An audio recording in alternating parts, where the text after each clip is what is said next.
The music swelled. The doors opened. Every head turned toward me.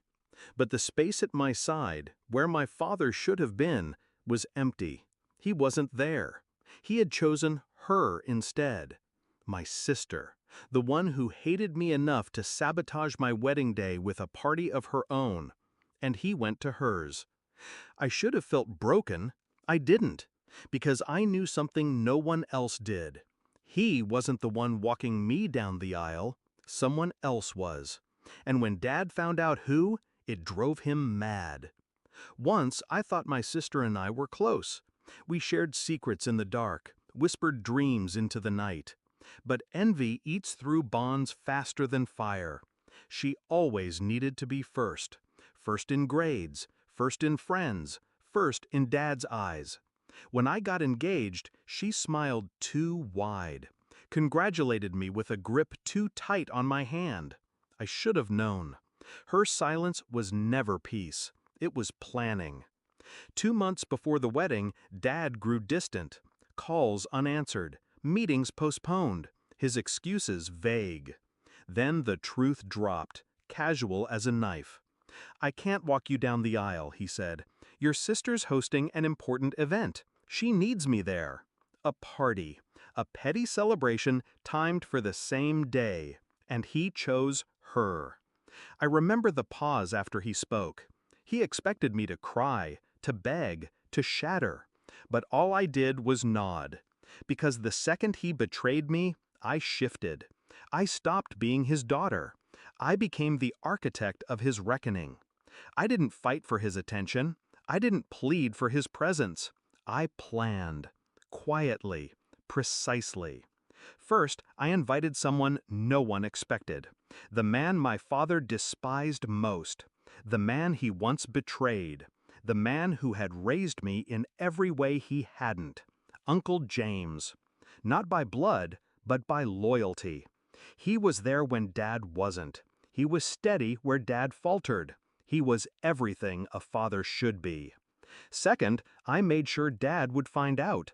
A single text, timed perfectly, delivered during my vows. A photo. James at my side, my hand in his, walking me down the aisle with pride my father never carried. The wedding day came. I wore white, but underneath it, my heart was steel. The music began.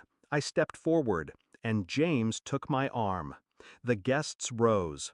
Whispers rippled through the room. Some gasped, some smiled. But all eyes saw the truth. I wasn't abandoned. I was chosen. James walked steady, his grip firm, his presence undeniable. Every step with him was a declaration, "I don't need you, Dad. I never did." At the altar, I felt the vibration of my phone in my bouquet. A message sent. Delivered.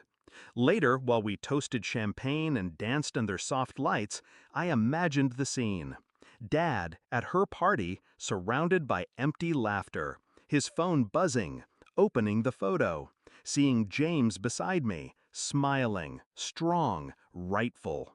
I pictured his face twisting, rage colliding with regret, his control cracking in front of her, the golden child who thought she'd won. And when he stormed out, when his anger spilled over, I knew she'd realize it too. Her victory was ashes, her party meaningless. Because she hadn't taken him from me, I had replaced him myself. The calls came later, voicemails thick with fury, demands for explanations, accusations that I had humiliated him. I didn't answer. I didn't need to. By then, everyone had seen the photos. Everyone had witnessed James, not Dad, at my side. And the whispers spread. He wasn't the proud father of the bride. He was the father who abandoned her. He had given his role away, and I had taken it from him forever.